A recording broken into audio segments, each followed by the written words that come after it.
Big dog status, I'm a big dog, bitch. I pull up on the block. Did you ever watch that Kristen Bell crime thriller parody on Netflix called The Woman in the House Across the Street from the Girl in the Window? I mean, such a ridiculous title.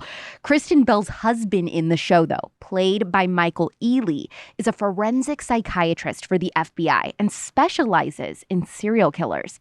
One particular case that he's assigned is for a cannibal killer named Massacre Mike. Of course, the show is a parody, like I said, so the writers come up with this plot where Kristen Bell's husband, Douglas, brings their daughter to work one day for Bring Your Daughter to Work Day.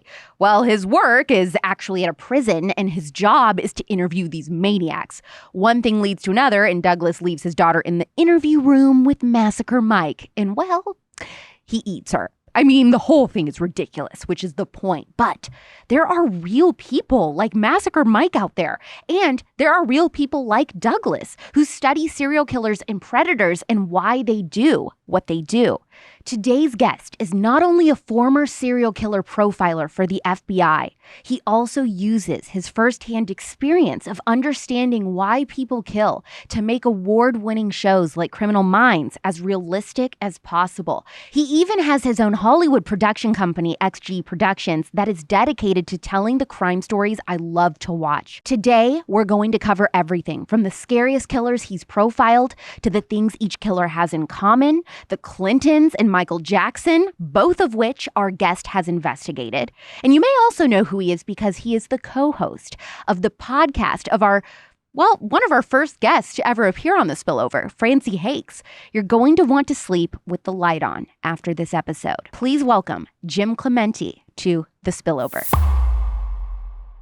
Jim, I think it's important that we start at the very beginning of your story because it really is like a movie, how you ended up working for the FBI. So I'll just let you take it away and start at the beginning of when this all kind of happened for you. Well, it wasn't a plan. I didn't think about it, although when I was a kid, I kind of always wanted to be a detective. I loved figuring things out, and I thought that would be a really cool job, a profession.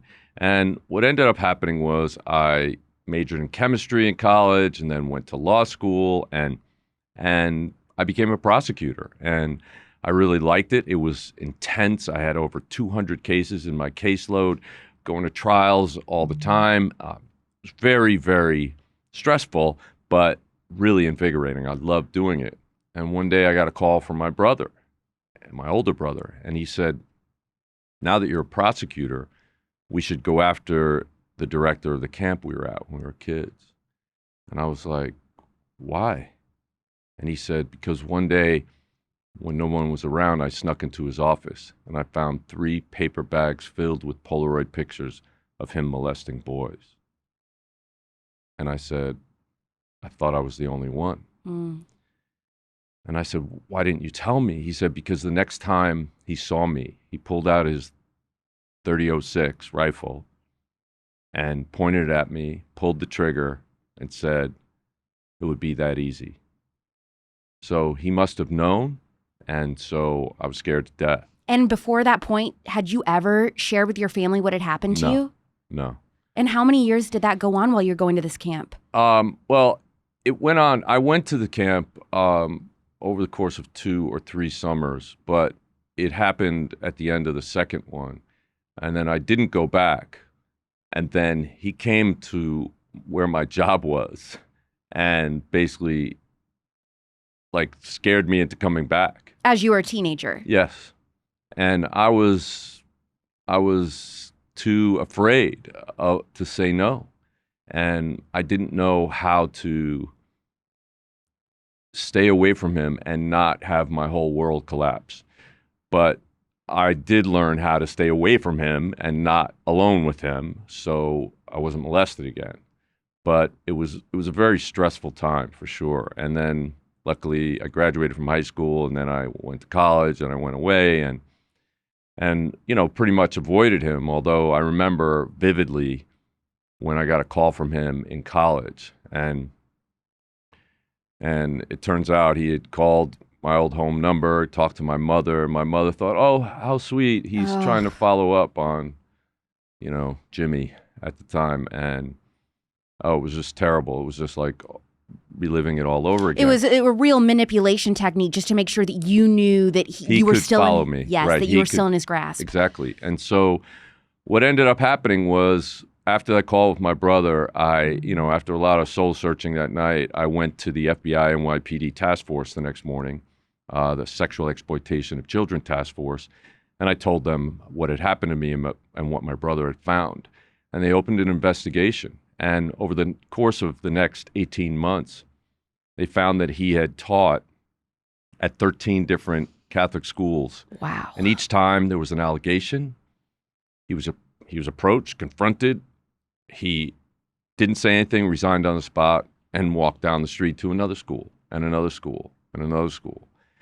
And this was like a Catholic camp or what? It was. Yeah, it was a CYO camp, Christian Youth Organization, and it was run by the Catholic Church, and he taught at Catholic schools and coached at Catholic schools, and he was just allowed to go on. And it turns out later that he was actually in the seminary and was kicked out because of sexually acting out. That's incredible. Yeah. The cover-up. And what I found out recently, because I recently filed a lawsuit against the church on this subject. Really? Yes, because it turns out that in the late 60s, the Boy Scouts in Long Island wrote a letter to the Catholic Church to tell them that he had molested one of the boys in their troop and that he should no longer be associated with the church because he's going to do it again.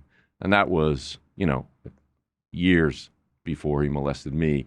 And over 200 other boys over the course of his offending career. He worked at children's homes, he worked as a teacher, he worked as a coach, and just to get access to kids. But the good thing is that during the course of that investigation, we found out all this information, but unfortunately, they couldn't find any victims that were within the statute of limitations. And so they said they wanted me to meet with him and wear a wire. And I said, are you kidding me? I can't sit down and have a conversation with this guy. What are you talking about? I mean, when I've thought about it in my head, in dreams, I've met him in an alley with a machine gun, not of course, sit down and talk to him like everything's great. But when he would, just to pause, when he would contact you, like the time he called you when you were in college, for example, would he bring up what he had done to you, or was it this big secret? Like he would talk to you just to manipulate you, but he would never admit or talk about it. Absolutely. He would never bring it up. And I remember one time being at a county fair with my girlfriend, and he comes walking up with two other young guys, like teenage guys.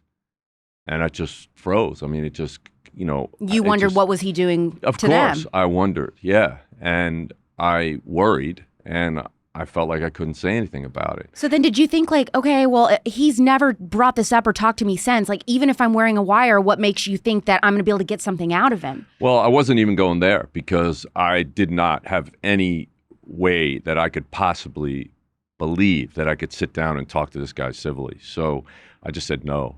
And they said, all right, but the investigation may go away. And that was really disturbing. They said, we'll keep waiting, we'll keep thinking, we'll keep trying to figure out if we can get somebody else. But, right now we can't really do much else. And, right at that time, though, I had graduated from law school, passed the bar, and I was working as a prosecutor, but you get 18 months to file your paperwork with the bar. And it's about 26 pages of background. And I didn't want to list the camp as a place that I had lived because I would have to put his name down as the director. And I just started an investigation against him. And I didn't want anybody to know, and I didn't want him to know where I was, what I was working at. And so I was really conflicted. And my boss came in and said, if you don't get this in by the end of the week, you're going to lose your job. Wow. So I said, all right. I basically agonized over it all night. I called in the next day sick, and I just filled out the entire application and, listed everywhere I've ever lived, all my contacts, all my travel, all that kind of stuff. It's all really intense background investigation. And so I'd gotten it done, and you're supposed to mail it to your law school, get your transcripts attached, and then they send it to the bar. But my law school was 6 blocks away, so I walked it into the registrar's office. And when I went to the door, who do you think is sitting behind the desk? But Michael J. O'Hara, the guy who molested me. What? He is sitting behind the desk at the registrar's office of Fordham University School of Law, where I just graduated a year and a half earlier. I couldn't believe it. I was in complete and utter shock. I was like, I just convinced myself that this would never happen, that I would never have to see him again, that it was ridiculous for me to like still be afraid of him. And there he was. I was frozen in place. I didn't know what to do. What was he doing there? He had just got fired from another school and picked up a night job at the law school. Did right he down know the that street that's from where me. you had gone? Well, the first words out of his mouth were, yeah, I noticed you graduated from here a couple of years ago. He was sitting right next to the alumni file. So the exact thing that I was so worried about and had just convinced myself would never happen was playing out in front of my eyes at my law school. I mean, it was just unbelievable. It was unbelievable to me. So I had to sort of think in the moment. We got an investigation going. They want me to wear a wire. There he is. I know where he is. I made an excuse and got out of there. Well, luckily the dean walked in. I had her personally handle my stuff, and then I got out of there. Well, as I was leaving, he said, by the way, I was really sorry to hear about your mother's passing. Jeez. And that got me because ever since I got molested, you know, I was close with my mother, but once I got molested, I was so worried that she would find out that I just kept her at a distance, and I kept everybody at distance. It shut me down. I was afraid. I felt like I was damaged goods. I felt like it was stamped across my forehead, and it just really changed my life. And then he said that because she had died a few years earlier from cancer, and I never got to resolve it with her and tell her what was really going on. She used to always say to me, Jimmy, you were such a happy kid. What happened? Why don't you talk to me anymore? You know, that kind of stuff. And you were like, it I just can't broke my tell you heart. what happened. Yeah. And so him saying that just firmed up my resolve. And I went outside. I called the FBI. I said, look, I know where he is right now. Come and wire me up. We set up a meeting at this bar down the street. And the FBI agent and the detectives that were working the case sat me down and coached me on how I should talk to him. And they said, look, offenders like this know that they're despised by the public, and they're always searching for friends. So you have to open the possibility that you don't hate him, that you think what he did was okay, you just didn't understand it at the time. Oh, get and him did that just talking make you about it. sick to your stomach to think I have to act like I want to be this guy's friend after what he did to me? Absolutely, it made me sick to my stomach. And I said, I don't think he's going to fall for it. I said, I don't think he's going to believe that from me. And they said, look, we've been doing this a long time. Trust us. Just say these words, right? And so I said, all right. And I met him. And what year was this, by the way? This was in 1985. Okay. And I remember it was Halloween night. This is Because getting spooky. I remember walking from my apartment and being conscious of my footfalls on the street and watching these ghosts and goblins and Draculas walking around and thinking, this is so utterly bizarre. My life has been turned upside down since the day I walked into that office and saw him, and I can't believe I'm going to meet him. So it was kind of crazy, but I went to the bar. I waited for him. In a booth that we had picked out, there was a detective and an agent in another booth, and they were listening to my recording. And he came in and he sat down, and, you know, almost immediately he was like, you know, so what did you want to talk about? And I said, you know, I just got my beer. Can I just at least have a drink and chill out, you know, because I was nervous, but for another reason. Right. And so he said, yeah, you always were a wimp, never could stand on your own 2 feet. Immediately trying to reset that imbalance of power that he had when I was a little kid, right? So he wanted to be in charge. And so I went with it. I let him feel like he was in charge. And I was like, yeah, this is kind of really difficult for me to talk about. I don't know if, and they told me this, to say this, there's no one else in the world that I can talk to about this. And he said, all right, well, I'm the teacher.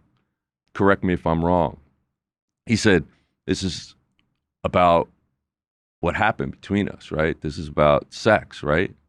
And kids. It's so gross that that's what he called it, like as if it was consensual, you Right. know? And I just went like this.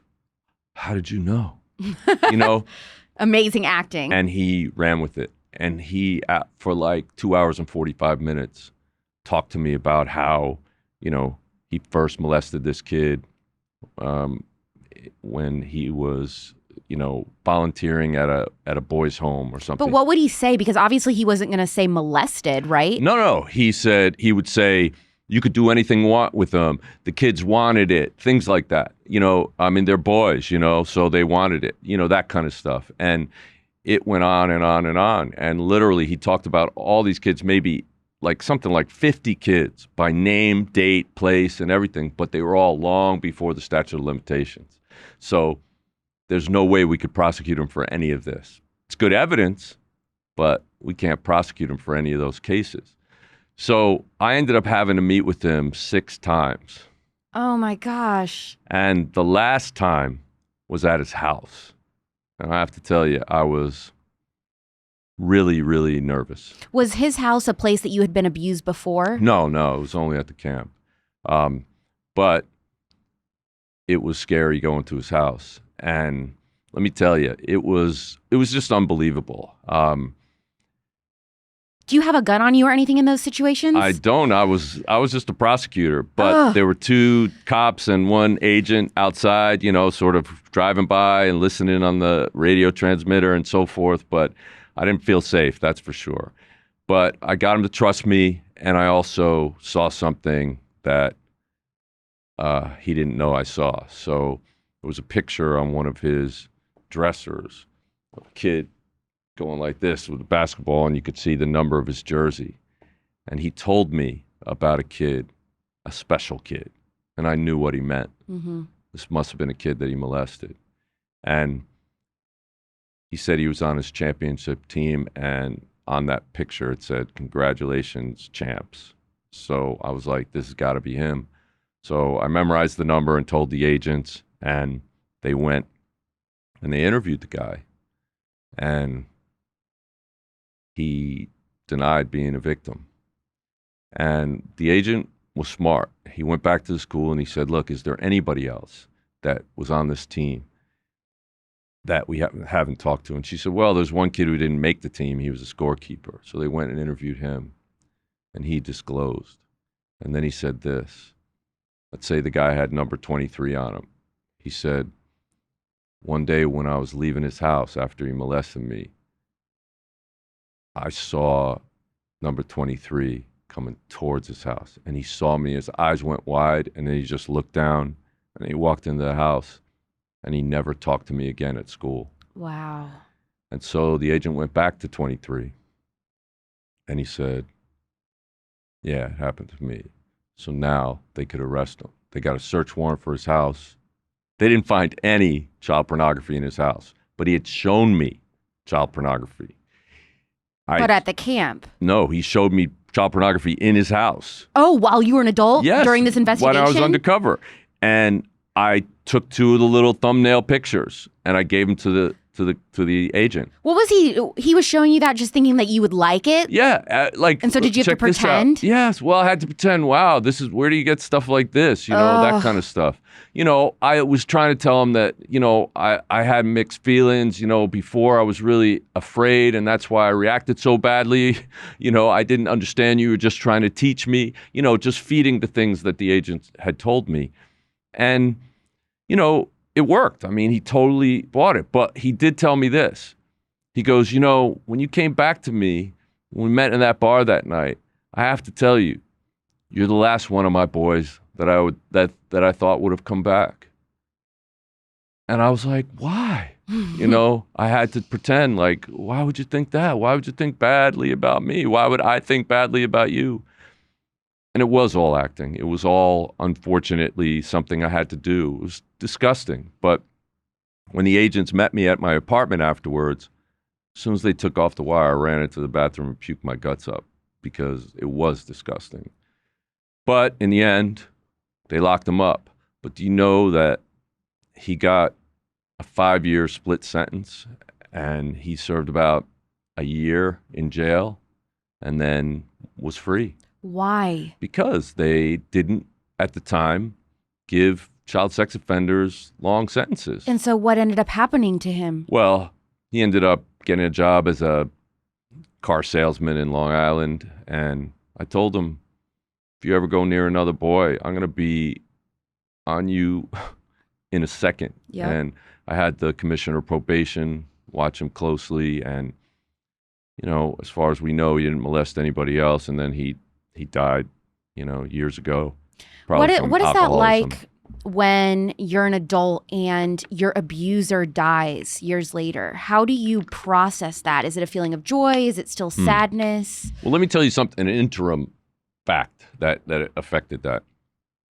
I was presenting in Toronto, I believe, with Sheldon Kennedy, who's a NHL star, right? And he has disclosed that he was a victim, that he's a survivor. And we spoke on a panel and, you know, before a fairly big crowd, and people were asking questions at the end. And somebody stood up and asked me, did you ever forgive O'Hara? I was like, what? What? He never asked me to forgive him. And they said, well, they don't have to ask you for you to give forgiveness.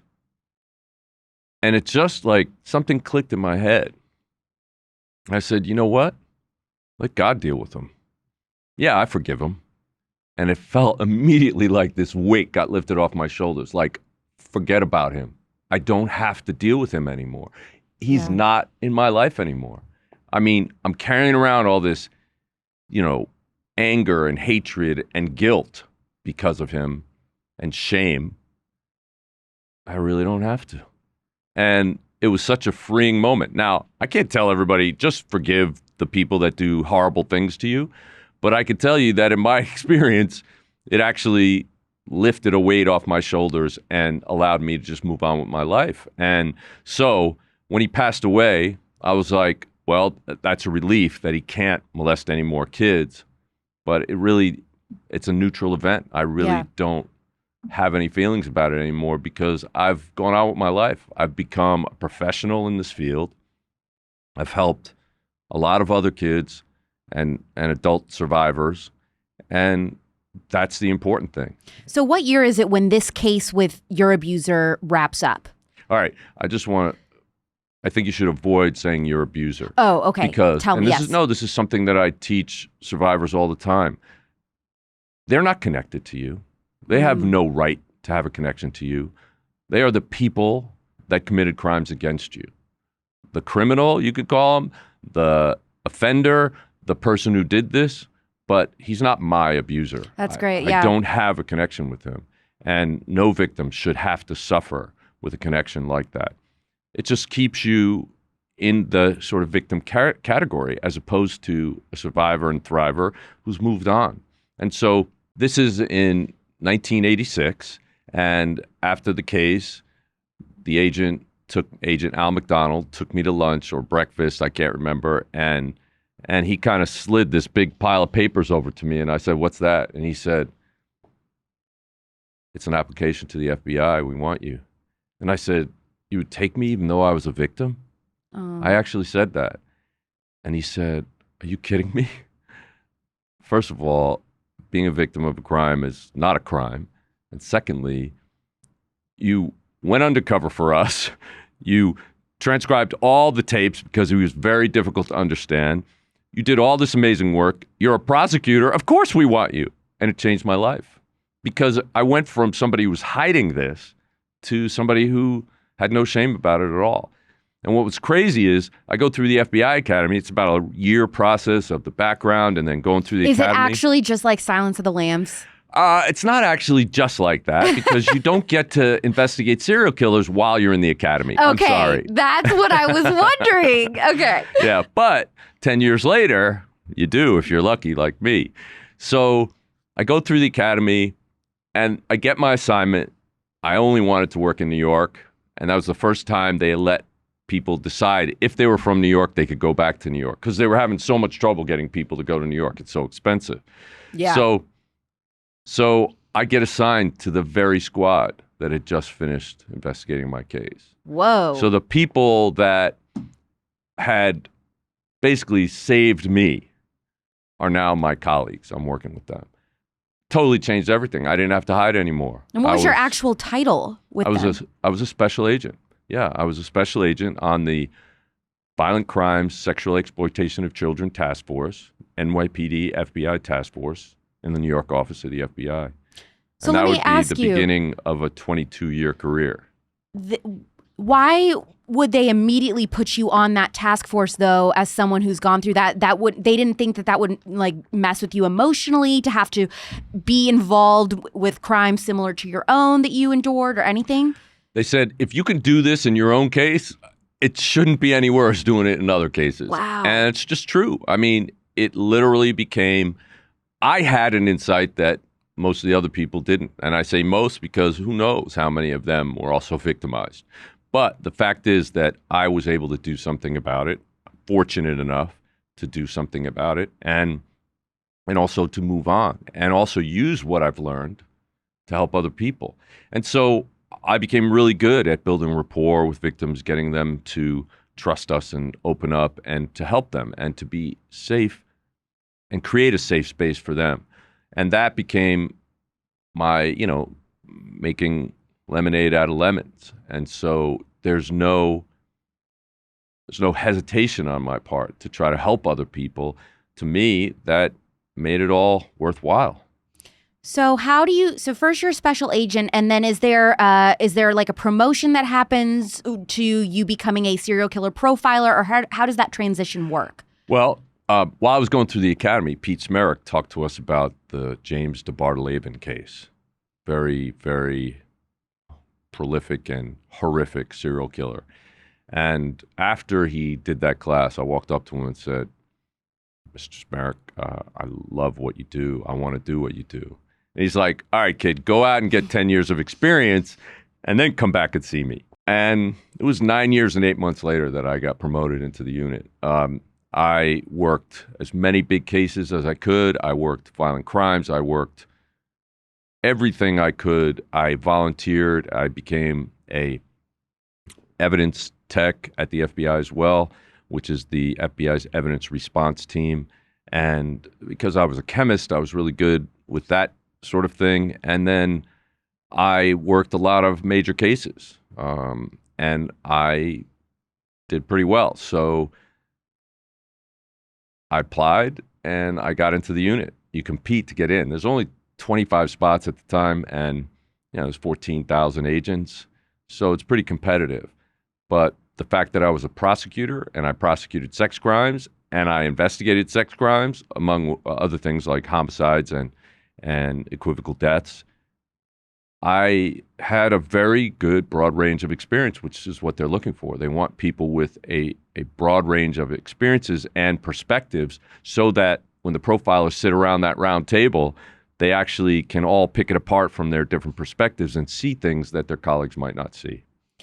What was the first high-profile case that you can talk about that you worked as a profiler? Wow.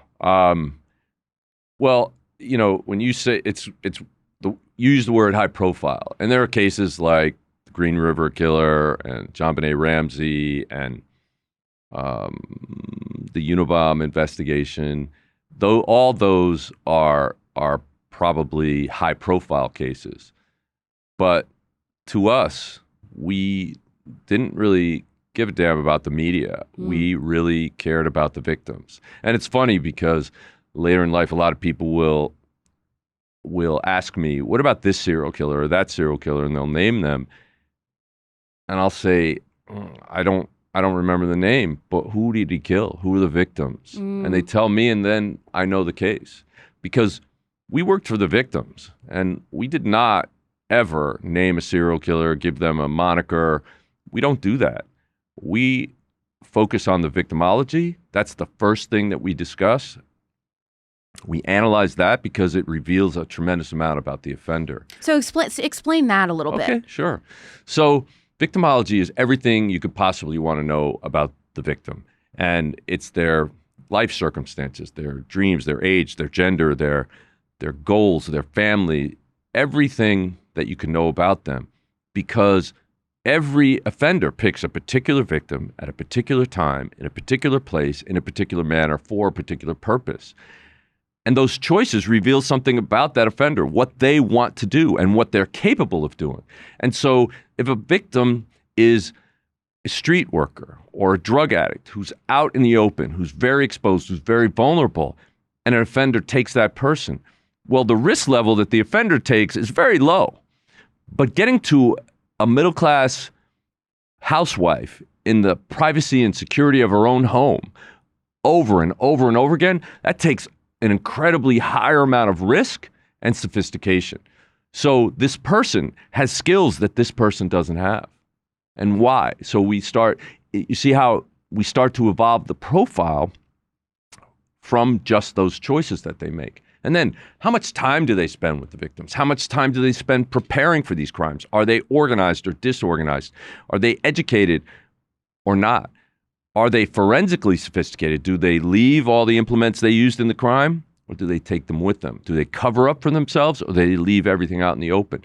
All those things tell you what kind of person they are, and it reflects in their real life. So we can say if somebody is really sloppy at the crime scene, they're probably impulsive in their real life. They probably can't hold jobs or relationships, and they may move from place to place to place. They don't keep up their car, right? It's going to look dumpy. Whereas this guy, it will be impeccably clean. It will be something that he really, his image is tied to how people see him.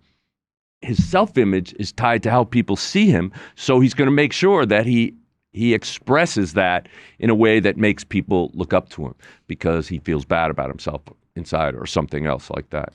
You know what you just said that stuck out to me right there, talking about victimology, is finding things out about the victim and just everything about how they live and where they live and everything tells you something about the killer. And one of my favorite episodes of Best Case, Worst Case that you did was about a case that you worked, which was the Danielle van Dam case.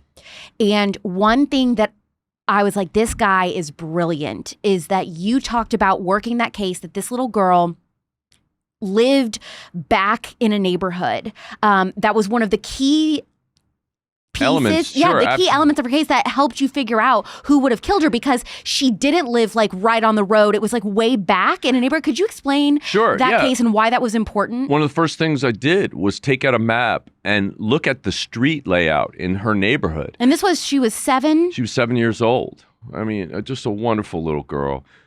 But what we found out was that she played in her backyard, and the backyard was walled in with almost a 6-foot high cinder block wall.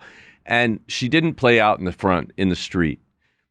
But the street itself was in a very convoluted set of neighborhood streets. And it took 7 to 9 turns from the main road to get to her house. Who's going to find this little girl in the middle of the night in that neighborhood? It had to be someone who could see over that wall. Wow. Who saw her play, who fixated on her, and took all the steps necessary to get into that house. So right away, we ruled out somebody passing by, or, sex offenders who were from, across the county or across the state. We were looking for somebody who's very close by. And then, when a child gets abducted, we have the child abduction response plan that we put out and we gave to law enforcement across the country and around the world. And it starts with concentric searches around the last known sighting area. And she was taken from her bed in the middle of the night in her home. And that's a extremely high risk behavior, especially because dad and mom and her brothers were there. So how did this guy do this? This is almost like he's a ghost. He's not seen. He's not heard. They have a dog. But then it turns out the dog had his larynx removed so he wouldn't bark. So the dog didn't help us. But on the other hand, the dog sheds. So the dog did help us. And so one of the things I said was, she loved that dog. Wherever she went, that dog hair is going to be on her. And if somebody came into the house, they could also get dog hair on them. You're turning a lot of people into a pet person now. Well, this is like a whole, besides barking, this is another thing that's like super smart. Absolutely. And so it turns out that when they did the concentric circle searches around the house, the neighbors on this side were interviewed, the neighbor in front of the house was interviewed, the neighbor behind the house was interviewed, the neighbor on catty corner behind the house were interviewed. The neighbor right next door was not interviewed. Why? Because he had gotten into his RV and driven about 300 miles that weekend and came back to a neighborhood filled with TV cameras and satellites and everything. And it was interesting because when he rolled up, all the news went to him and said, "Did you know what happened? Da da da da da. No, I've been away." And they said, "We'd like to interview you." And he said, hold on a minute. And he went inside and got a baseball cap and put it on. What? And he said, do I look all right? Oh, And that's straightened weird. up. And so, yeah, bizarre. Your 7-year-old next door neighbor. So we start asking the mom about this. And there's a complicated relationship with the parents. And this guy's been on death row for 30 years. But all three of the people that had testified against him had recanted years ago. And it turns out that the mom had been out at the week before at a club, and the neighbor had approached her and her friends and tried to buy him drinks and wanted Even to though dance she was with them. married? Yes. And then, she was married, but they were swingers. Oh, that's And right. somehow he knew that. And she had never told him that. But a week earlier, she had gone to this bar, and the next door neighbor had approached her and her friends and tried to dance with them, buy them drinks, and they kind of were like, no, go away. And the next week, she bought Danielle around to sell Girl Scout cookies. The last house they went to was their next door neighbor, and he invited them in, and he bought cookies. And then he said to the mother, "Hey, I know you guys have partner swapping parties, so can I get your number?" And she gave him her husband's number because she didn't want to give him her number. He said, "So you're going to be out at the bar again tonight with your friends?" She said, "No, my husband's going away with the boys, so I'm going to be home alone with Danielle." And Saturday night comes, and she does go out to the bar. And so what's in his mind? He goes and approaches them again. He gets turned away, and he thinks, husband's away with the boys, Danielle's at home alone. It's not true because the husband is there and the boys are there, but in his mind, Danielle would be at home alone. So we hear this information, and we start focusing on him. And we find out that when the cops first went to talk to him, that there was an overwhelming smell of bleach. He had loads of laundry piled on top of the washer and dryer, and he was cleaning up the house in a major way. So we got a search warrant, and one of the first things I said to check, I said, pull that lint thing from the dryer. How in the world did you know to ask that or say that, Jim? Well, because I heard that she had a dog. It's a short-haired dog that sheds a lot. I know that kids who love dogs, they get hair all over them. And if she went there, she came with some hair. And so if he washed the sheets or, throws or blankets, which were all over the place which are all piled up on top of the washer and dryer, then we'd probably get it. And sure enough, they found a lot of her dog's hair in his lint basket. Wow. And so we got a search warrant then for his RV, and they unfortunately were able to find a palm print of hers on the wall next to the bed in the RV and blood of hers. Her body was not discovered for some time, so it was very difficult. The forensics were tough, but we were able to determine that he killed her, and he was convicted. Had he ever killed before? No. Was it just a retaliation crime because he was mad about being rejected? I think he was very... I think you're right.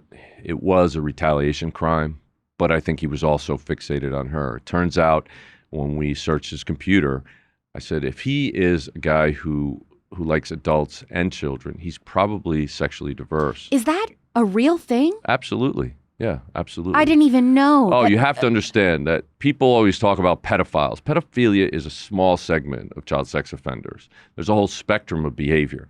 And there are offenders who are exclusively attracted to children. Some are exclusively attracted to prepubescent children. Those are called pedophiles if they're diagnosed. But there are also people who are sexually attracted to all children or any child or a certain age group of child that's outside of prepubescent, and they're called preferential child sex offenders. So it's a spectrum of behavior. There are the exclusive ones, and there are people who are sexually attracted to adults as well. And we call them sexually diverse. They have multiple sexual attractions. But those offenders, we found, will typically categorize the pornography they look at. They'll have child pornography, bestiality, S&M, and they'll categorize it. And I said, you should expect that if you look at his computer. Absolutely. That's what he had. But he also had anime.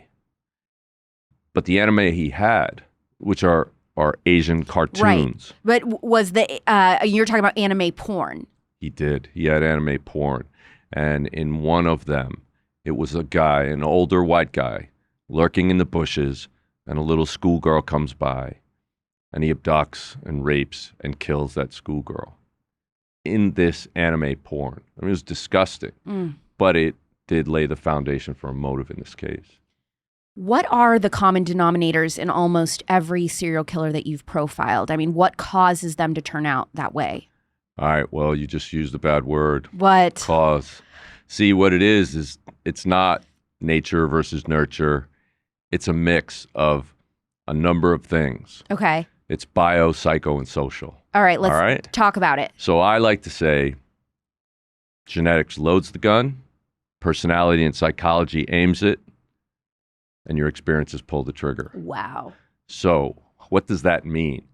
See, the cause, when you use the word cause, it sounds like they didn't have a choice.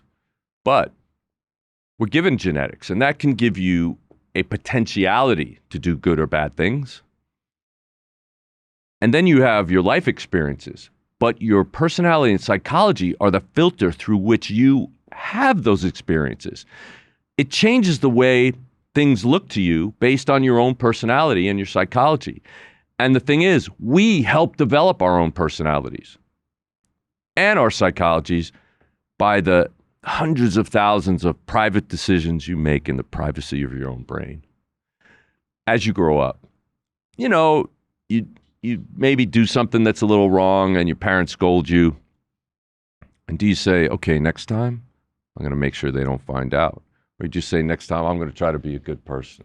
Well, see, now you're scaring me because I'm definitely the type that says next time they're not going to find out. Well, apparently, unless you've really evaded detection for a very long time, apparently you actually have not gone to the dark side too far. Okay, good. All right. But because what if we find out during this podcast, Jim, that I'm actually a serial killer? Well, do you think it's a coincidence that I'm here today? I mean, my team is waiting patiently outside. Their SWAT team outside. No, that's why we have the black curtain. Yeah. But what happens is that people embrace the bad side. They figure out ways to get away with the bad things. And certain people are born with, let's say, less tools to actually connect to other human beings. A lack of empathy. That's a major signpost of psychopathy. But what helps somebody to develop the right tools? Is it environment? Is it how your parents raise you? Well, those are factors that can influence. Okay. But you can have the same parents who raise twins, and one of them could say, like Cain and Abel. Look at our parents. They struggle. They don't eat so we can have food. When I grow up, I want to take care of them. I don't want them to want for anything. And the other one says, look at them. They're losers. They're failures. They don't even give me what I deserve. I hate them. I want to kill them. Twins, same exact experience, same genes, different personalities, different filters. So he chose to hate his parents. He chose to look at them as failures because it was all about him. Whereas the brother had empathy for his parents, saw the things they did to sacrifice for him. So that personal decision and what makes somebody criminally responsible. So nothing caused either of them. They interpreted the experiences, and it's a snowballing effect. You keep going to that dark side, nothing's going to stop you from going down that hill and becoming a bigger and bigger snowball. But you push away from it, and you try to go to the good side, and you stay on that level ground, and you're going to be a regular, normal person. It's your choice. When you go back and look at a serial killer's childhood and their life, does almost every single killer exhibit signs that something is not right in their childhood, or not always? Well, if you look at the psychopathy checklist, you'll see that there are a bunch of questions about childhood acting out and behavior. So there are a number of signs. Like, but I know head injuries, bedwetting. Yeah, well, there was the homicidal triad, bedwetting, fire setting, cruelty to animals. Right. Now we've changed it to a much longer list of violence indicators. What's a few things that have been I added? don't want to tell you. Sorry. I'm not trying to educate people. Okay. I just worry about what people should look for if their own children are being weird. Well, they know. Okay. They know. And they should bring them to somebody who is a professional to help. Okay. But there's a number of risk factors. And although head trauma can reduce someone's inhibitions. In other words, the policeman in their head could have gotten injured and is unable to stop them from acting out. And sometimes there are severe injuries that prevent that from happening, but they still have to form the thought to do the bad thing. So it's only the control that they're lacking, not the ideation.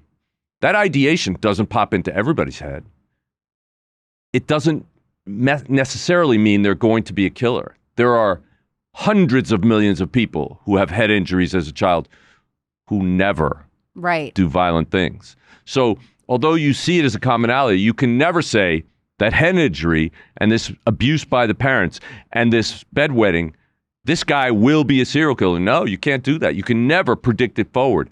That's the kind of profiling that people are talking about when they're talking about racial profiling. You can never say a bunch of characteristics is going to lead somebody to kill. Right. Because it's all in their head. They decide. They make that decision. Profiling is actually looking at behavior that already happened and reverse engineering back to the kind of person who committed that crime. And the only predictive aspect is if there's a known pattern of behavior, that increases the chances of continuing that behavior. But it doesn't on its own predict that somebody will go kill. Talk about the difference between a sociopath and a psychopath.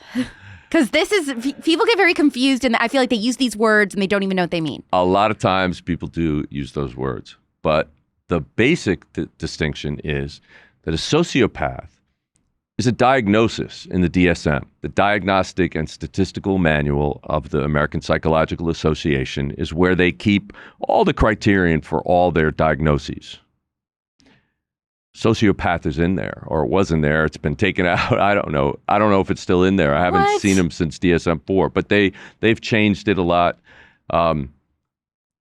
Antisocial personality disorder.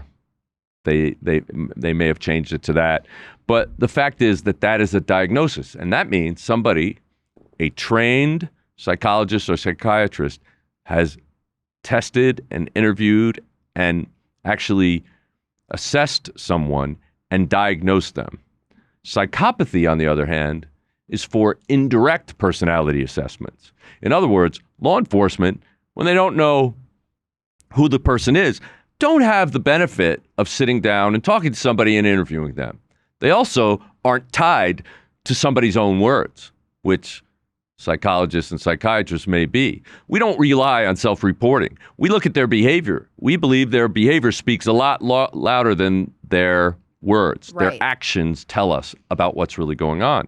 So psychopathy is actually somebody It's a law enforcement tool, the PCLR, the Psychopathy Checklist Revised by Dr. Robert Hare, was set up for law enforcement so they can evaluate from afar what somebody is actually like. And if you score high on the psychopathy checklist, like 30 or more, you're going to more likely be a psychopath. And that typically leans towards criminal behavior. You could be a sociopath and never commit a crime. But a sociopath, would that just be like an extreme narcissist personality? Well, that is narcissism. Okay. So there's a lot more to sociopathy. This is why you're here. I know. Well, there's a lot more to sociopathy. Okay. I know it's complicated, but, it's just humans are complicated. Our brains are fascinating. But so sociopathy has a number of other characteristics, but again, they have to be diagnosed. But they are doing antisocial things. They might be just trying to break up relationships and, hurt people emotionally. That could be the worst they ever do, but they can be a sociopath. Psychopaths typically have a criminal history. They've gotten into trouble. But there are also segments of psychopathy that could be applied to humans that achieve very great things. The CEO psychopath, somebody who's gotten that high in a company may have done it because he stepped on other people to get there because he doesn't really care about other people, or she. How often are we, though, encountering true psychopaths in our everyday lives? Is it like every third person could be an actual psychopath? I wouldn't say every third person. Maybe every 10th or 20th person. So every, estimated 10th or 20th person that we interact with on a daily basis could very well be a potential somewhere on that psychopathy level. But yes. Be someone that if, the wrong thing happens or triggers them or whatever, that they kill? No, absolutely not. Those are two totally different things. Okay.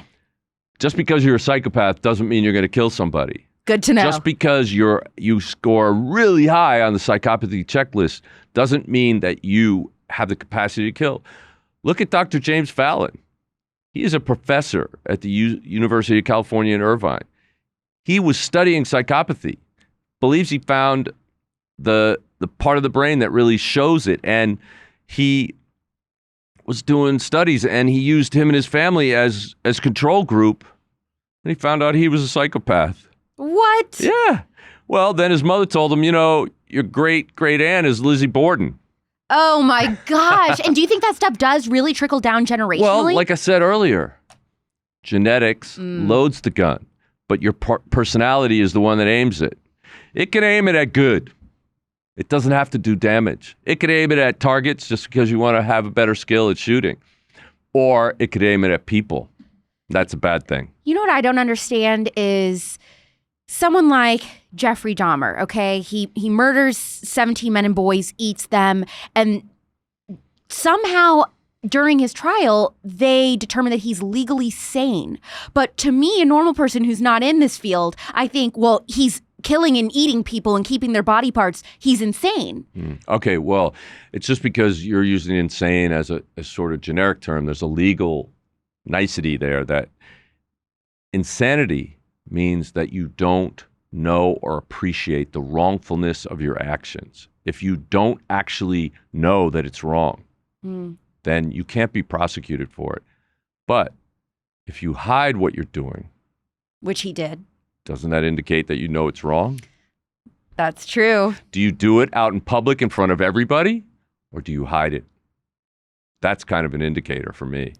Do serial killers usually choose easier targets like women almost always, or have you ever in your career encountered a killer who enjoyed going after targets who would be tougher, like men or something, just for the sport because they're more difficult? Well, certainly. Gacy and Dahmer versus the Green River Killer or the Golden State Killer.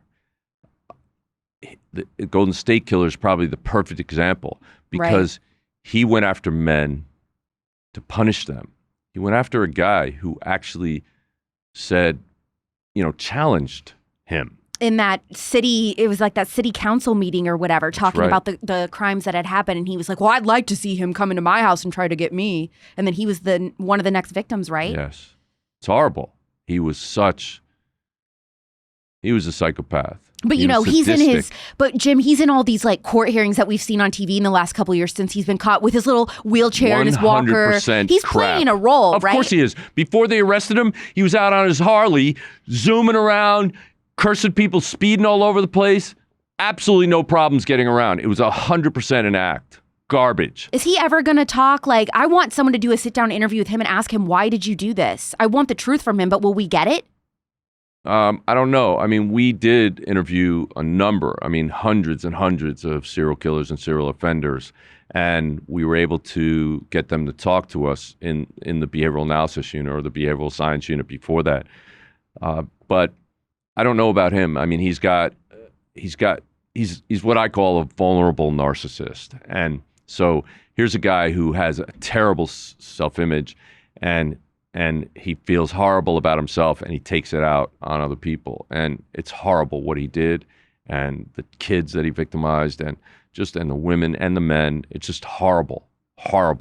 And, I just really I don't like to utter his name or the name of any serial killer really, but the fact is that the why he did it was because he wanted to, because he wanted to hurt people. He chose to feel better himself and to get off on causing the pain and suffering of other people. That's sadistic. Can someone who kills ever truly be rehabilitated? Well, you just said someone who kills. There are millions of people who killed in war. Okay, well, a serial killer. Well, that's different. A serial killer, if they actually want to, they can probably avoid killing, but can they be, quote, cured? It depends on their psychology. It depends where they started and where they got to, right? It could be way too late. Once you're in your late 20s, early 30s, your personality is pretty much locked in for the rest of your life. There's not a lot of change that goes on then. So it depends when you get the person. I mean, one of the cases that I worked, this 10-year-old boy killed the 3-year-old boy. That in and of itself is a horrible thing. But when you think about how he did it and what he did afterwards, I believe this kid was an emerging psychopath. And I believe that kid could absolutely kill again. Absolutely. But with the right intervention, it could be prevented. What sorts of things do you do to intervene and help someone like that? Well, I mean, they have to have intensive psychotherapy, but none of that will work unless they're being honest. And was that little kid being honest? Was he ever willing to be honest? I have no idea. Wow. He was a very, very, very bad kid. And I worry about anybody that he comes in contact with. So, I mean, a kid like that who's killing at such a young age, is there a lot of environmental factors to speed that up, to turn them into, a psychopath full-blown at such a young age, or no?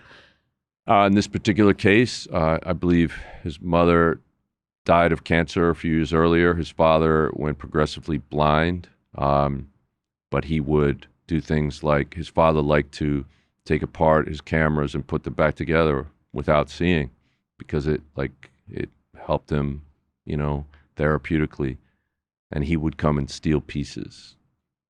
Just a torment. Yeah, he would throw rocks at kids when they were walking to school, and he used a very sophisticated ruse to get this kid away from his mother and took him to a place where he felt secure, and he beat this 3-year-old kid and killed him, and then stuffed him into a sewer pipe and threw the bat he used into a river to get rid of evidence, and then went back to the library. Just acted like nothing had happened? And took his computer class and was sitting there when the cops arrived. Yeah. And then was so proud of lying to the psychologist or psychiatrist that interviewed him, bragging about lying about that. Yeah, hopefully he got a lot of help, hopefully. But he could just be walking among us? Could be. I want to talk about some of the cases that you've worked that there are a lot of questions that the public has. I feel like they are not necessarily cut and dry on the truth. Mm-hmm. One of those being Michael Jackson. Okay. Do you believe that Michael Jackson was a child predator? I have spoken to more than one of Michael Jackson's victims. There's no question in my mind that they were telling the truth, that Michael Jackson groomed them and their parents and the community and molested them. I've also seen, as a lot of people have, other victims come forward and speak on TV and documentaries, and they all tell a very consistent story. But then you have people like Macaulay Culkin who are saying he is not a predator. He never touched me. And what is your answer to that?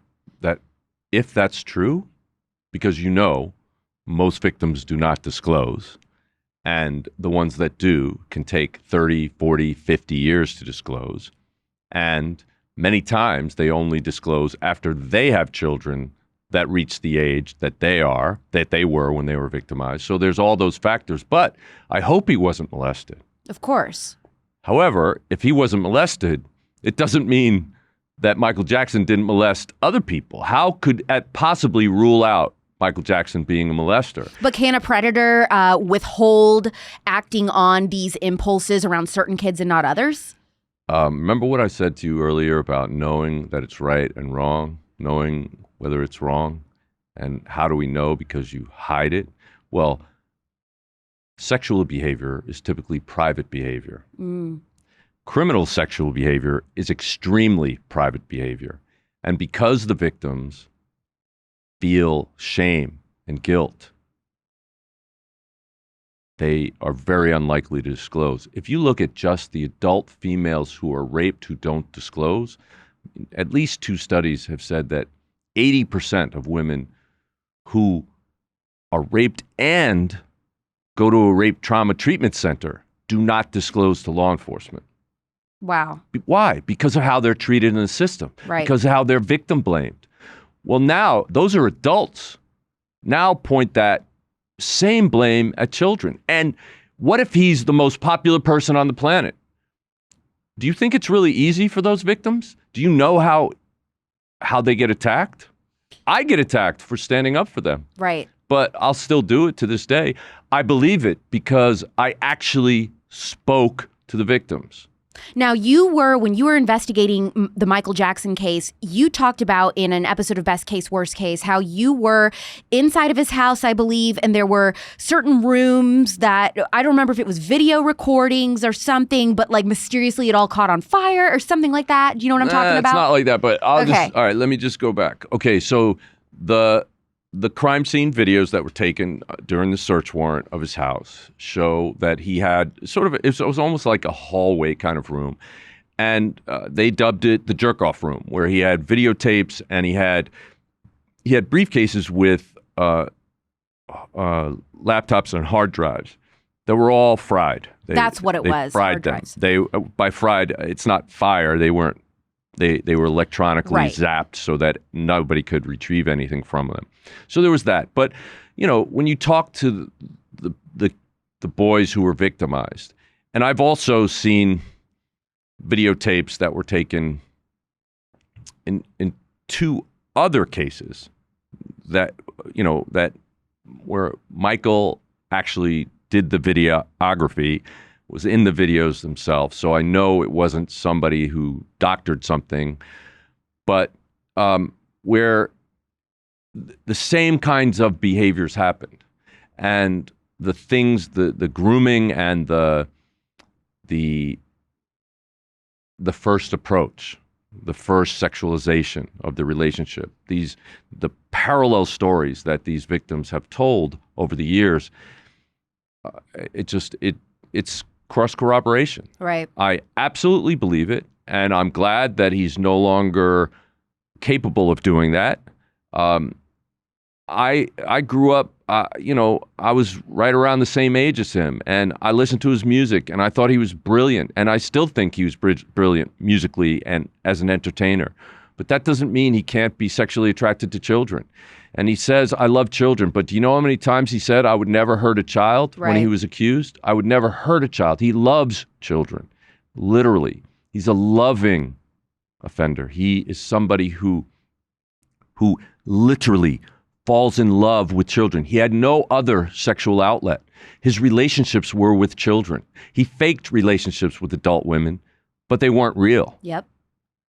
Why do you do that? Is it just for your image, or is it because you really actually are sexually attracted to children? I believe that he was actually sexually attracted to children, and he carried out that love that he felt for children in a sexual way, but he hid it. And he paid millions of dollars to some kids, and he picked on kids who were very vulnerable, and he didn't pick on kids who had a really good support system so that maybe if they disclosed, that would be found out right away. And that's what you believe probably happened with Macaulay and why maybe he wasn't a victim. Or it could be something. Offenders have certain characteristics. So they look for availability, vulnerability, and desirability. So the kids around Michael Jackson would have been available to him, but are they vulnerable? And are they desirable? Macaulay might not have fit that characteristic. It could have been his personality. It could have been something else. But the picture of Macaulay Culkin on Michael Jackson's nightstand or desk across the room from his bed was the picture from Home Alone with Macaulay holding both his cheeks and his eyes and his mouth open. And it said something like,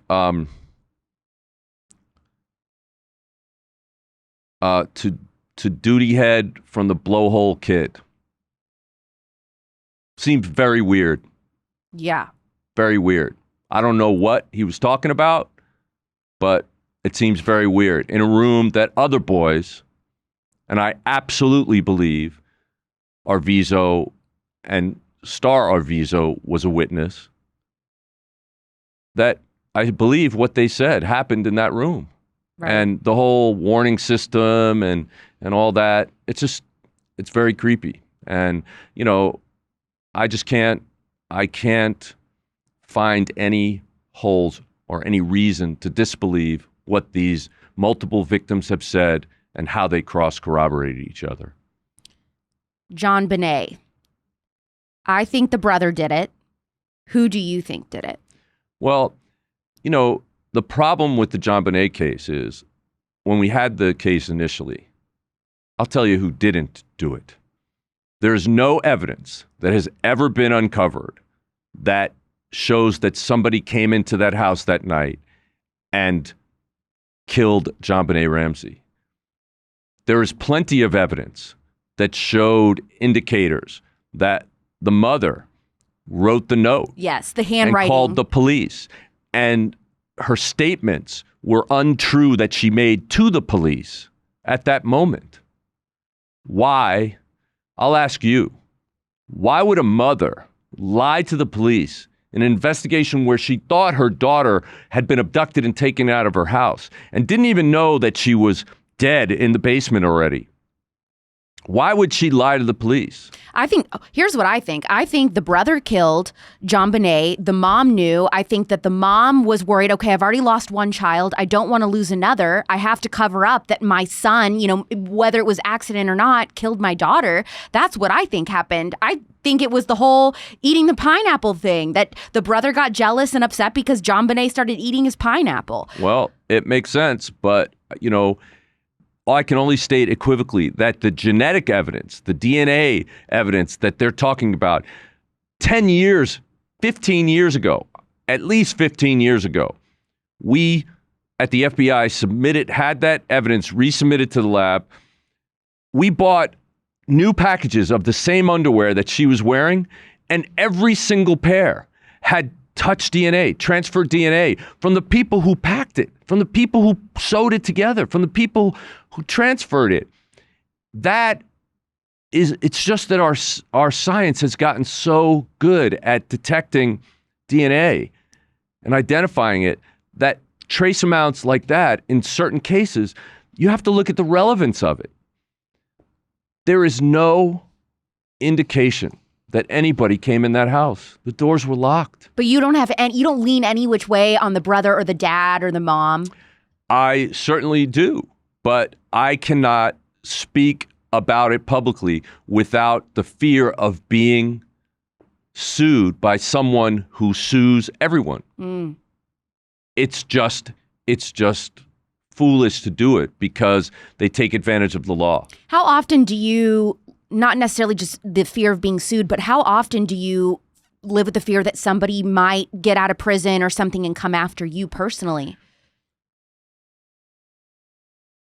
I have put a lot of bad people away, and I'm a very highly trained and skilled FBI agent, and I'm in a little better position than the average citizen in terms of protecting myself and the people that I care about. You can't live your life in fear of that. I did everything in my power to do the right thing and make sure that the people that I investigated and arrested and had convicted were actually guilty of the crimes. And I just live my life now. Really quick before we wrap up, I do want to touch on, you investigated the Whitewater scandal. Mm-hmm. Do you, just knowing the Clintons, being around them, just investigating them for that case, mm-hmm. do you feel like the Clintons are capable of murder? Do you believe the conspiracy theories about the Clintons? I can tell you I do not. As, the Clintons, Bill and Hillary, are very different people.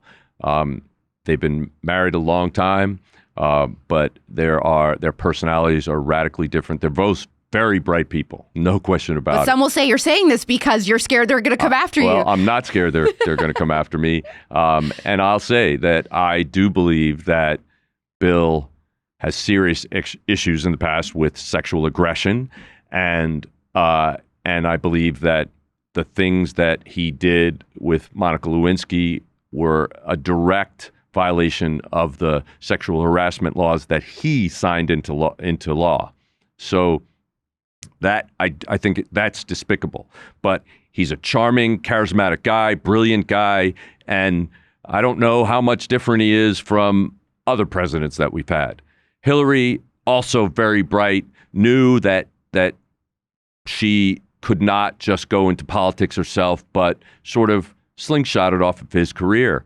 And, she doesn't have the best personality. She's not the nicest person in the real world. But I don't think many politicians are in the real world. I would agree with you on that. But I unequivocally can say there's absolutely no question they did not kill Vince Foster. He committed suicide. He was depressed. He was anorexic. He was insomniac.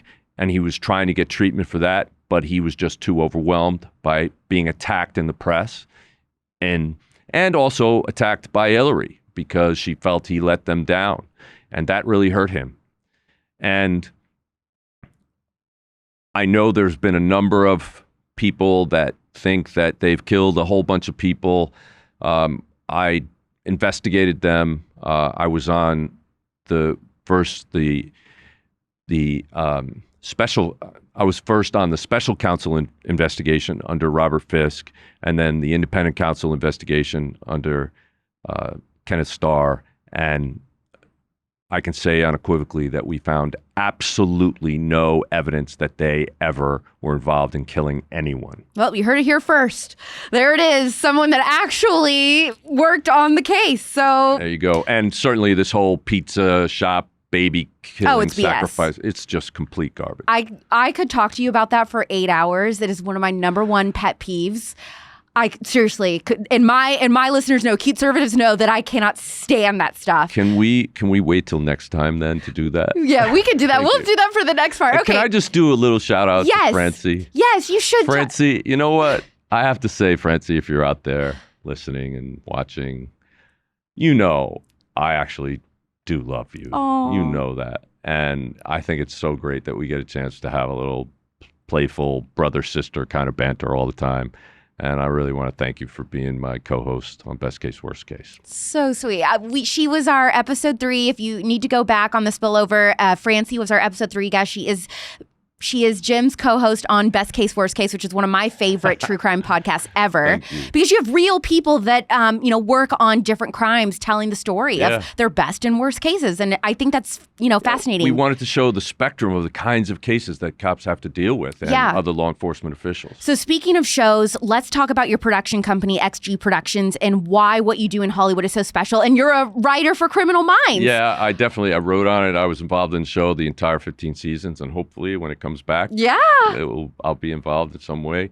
But the first scene I ever wrote for Criminal Minds, it was a scene where Dr. Reed they're talking about child abduction. It was in Wet Fresh Hell, and Dr. Reed talks about the statistics. And as he does so, he kind of walks into a green screen, and now he's out on a playground, and he said, of the kids who were abducted and killed, 44% are killed in the first hour, and half the kids on the playground just disappear, and then 73% in the first 3 hours, and then 3/4 of them are gone. And then he said 99% in the first 24 hours, and there's one girl left swinging on a swing, and she disappears, and the swing is swinging empty, and the hair stood up on the back of my neck when I had hair. And it stopped me cold. And I realized that in that 1 minute, I reached 18.2 million people. Wow. I had been speaking to law enforcement audiences for 12 years when I was in the BAU. And I totaled about 60,000 people that I taught. But I got to 18 million in that 1 minute. And I said, oh my God, this is what I have to do. This is how you reach more people. And you can teach them when they're being entertained. And that's why I decided to write for Criminal Minds. What projects do you have coming up real quick with XG Productions that people can look forward to? Well, we just released Am I Dating a Serial Killer on Audible. And it sounds like a fun topic, but there's a spectrum of people that came to us with their dating issues. And some of them may very well have been dating a serial killer. Oh my gosh. Reminds me of the Tinder swindler. And the other one that we just dropped was Solving the Black Dahlia. That's also a great investigative series. So if you can check it out. And the last one that I dropped on Audible was Where the Devil Belongs. And that was the statement that one of the last victims' wives in the serial killer, Ted Kaczynski, the Unabomber, in that case, that's what she said to the judge. Put him in the deepest, darkest dungeon, because that's where the devil belongs. So that became the title of that one. Jim, it has been an incredible honor. Thank you so much, Alex. Thank you for coming on the Spillover. All right, take care. Full disclosure, I could have talked to Jim for 3 hours. There was a lot more I wish I could have gotten into with him, and we were starting to go way over on time there at the end, so I do apologize if he didn't get to go as in-depth into a few things as you were hoping. If you liked this episode and you do want more, we can definitely have him back for a part 2. Let me know in the reviews if you would like that. For me, I have loved and admired Jim Clemente for so long, whether it's his passion for saving children in danger or preventing more children from becoming victims of horrendous crimes because he was able to get inside the criminal mind of a killer. He will always have an incredible legacy. And I especially admire that he's a grown man who's willing to talk about the sexual abuse he faced as a child. This is something that most men who were abused have a difficult time talking about. And yet, Jim shares his experience to bring awareness for victims everywhere. If you're impressed by the variety of guests that we have on the Spillover, then click subscribe and leave a 5-star review because that's what keeps the lights on over here. Let me know what you think about Jim's opinions on Michael Jackson being a pedophile and the Clintons not being as criminal as some of us might think. I know some of you may disagree with him, and that's okay. Share this episode far and wide to all of your true crime-loving friends. And if you're looking for new podcasts to binge, check out Jim's latest with XG Productions, Am I Dating a Serial Killer?